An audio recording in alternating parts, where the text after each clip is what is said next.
Mwokozi. Masema chama gani? Ile nyingine ndio nimekataa. Maana kitu gani? Ile ambayo sitaki ninajua. Ameweza nani? Ya Bwana makofi. Mano. Moko maneno. Na pia jibu kila mmoja sema na TikTok ni dadi au watch. Dadi on. Kuna nyingine mlikuwa naambiwa dadi kwa. Hapo ninapenda mapili ni na watch ngoja. Nikasema unataka nione nini? Kale napenda na mimi hapo mpo bure. Ameona ile nyingine tofauti. Dadi wewe sijaona kama una dansi. Amina. Ameweza nani? Ya Bwana makofi. Haleluya. Amen. Unaona tena na kama haiko. Alimwingililia katika haiko. Baba kama wewe ndio dadi. Akasema kama wewe ndio Na baba. huyu ana dance namna gani? Huyu naye anacheza. Yaani kichwa yake na mimi karibu kufika chini. Amen. Mama mia makochi. Hiyo naye ni mcheza maisha hivi. Nyewe ndio kanware. Hiyo mimi sipendi. Wanama. Sema amen. Amen. Amen. Lakini yule matendo ke karibu ni Yesu nategwa. Unaijosha tu chini kidogo unasema Yesu. Mama.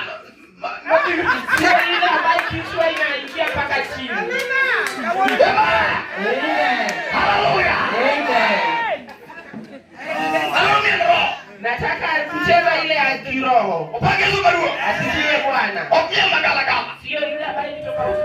Kuto ubaya na nikijupo kumia wameenda. Nyinyi mko sawa, sijaona hiyo kucheza ndani yenu. Hebu mimi Ndipo sasa mimi nawapenda. huyo kana kapunyo kimoka jache. Mnasifanya hata wakati nafunza nikiwa mjasiri. Upage hizo barua. Asifiwe Mwokozi. Mara wewe mti ngamani. Hata nyinyi labda huwa mnaninua juu. Niandika. Ile kucheza hiyo nyingine. Heka tu wewe unajua sana. Na kwa kweli mko sawa kazi wa Mungu. Kile roho maana kumuno umetinga umani. Roho iliyoko ndani yenu izidi kuinua juu. Niketentija sana. Maana ni kazi ya Mwenyezi Mungu. Kwa nini na kaka Daudi no mia mara pego an kata kama huyo vipi kumbe kuni duo roho mgiruo. Cheza tu jinsi ambavyo Daudi alivyocheza mpaka ukutane na Bwana. Upage wewe. Amen. Mia mangi utimo usako to Ile nyingine ambayo unazunguka. Hiyo hapana. Ndio música muito. Wow!